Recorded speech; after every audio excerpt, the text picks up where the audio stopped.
What's up, everybody? Trevor Sikkema here with another episode of Favorite Fits, the mock draft show hosted by me, where we take a look at the latest mock draft over the Draft Network and pick out some of our favorite selections. This week, it's Joe Marino's latest mock draft, and it's also free agency week, so I have to throw that out there, and we're recording this on a Tuesday, so the things that I say now, you cannot hold against me if you're watching it on a Thursday or a Friday and even more moves came out. But we'll reflect on some of the early moves that have happened during the tampering period. That's what we're going to talk about here on this episode. But for the first selection, I want to go to number 4 overall. We're staying in the top 5 of Joe's latest mock draft, where he had the Atlanta Falcons selecting quarterback Trey Lance. Now, there's two sides to this. One, head coach Arthur Smith and general manager Terry Fontenot, they were both at Trey Lance's pro day. And so, that's a big deal. When you get those guys who are that high up on the decision-making chain to a pro day, that means that they are very much looking into that player. And I think they're really serious with it about picking Trey Lance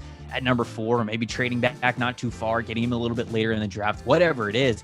I think they still believe in Matt Ryan. They feel like they can win with Matt Ryan, but you know that Matt Ryan's not going to play forever. And if you can get a younger quarterback, because remember, Trey Lance is going to be one of the youngest prospects in this draft cycle. If you can get him in the farm system, have him behind Matt Ryan, I've talked about this before. I'm not so sure that Arthur Smith spends his top overall draft pick, first time as a head coach, on a guy that's really not going to see the field for him. But if you're Atlanta and you don't want to be picking in the top 5, you don't want to be picking this high basically ever again, you might need to take the chance, especially since it's a good quarterback class. On the other side of the coin, Joe had them taking Lance over Justin Fields. And I get the connection there with both of those guys being at the pro day, but that'd be a spicy one. Either way, I do like the quarterback thought here.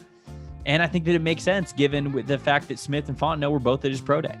We're going all the way to number 24 for this next pick, where Joe has the Pittsburgh Steelers selecting USC offensive lineman Elijah Vera-Tucker. Now, Steelers fans were big on Alex Leatherwood early on in the draft process. And I think what they liked about him was he had that guard tackle versatility. He had a lot of experience at both. Elijah Vera-Tucker is that, but better. Higher ceiling, higher production, all of that. He just didn't play in the SEC. For everybody who loves SEC, okay, he's not going to be able to give you that, but he's been a fantastic prospect. Really showed what he could do at left tackle this past season. Has some great tape at interior, and we know the Steelers have big offensive line needs. You think left tackle is probably their biggest spot, and Elijah Vera-Tucker can fill that. But also, as they continue to build out that offensive line, he can be flexible for him. You can put him in a variety of different spots. I know Steelers fans are also thinking about Travis Etienne, Najee Harris, those kinds of guys here at the back end of the first round, but you don't need to do that. I don't think you need to do that. Go fix the offensive line. If you got an offensive line need, fix it. I love what Joe did here. This is the perfect pick for the Steelers.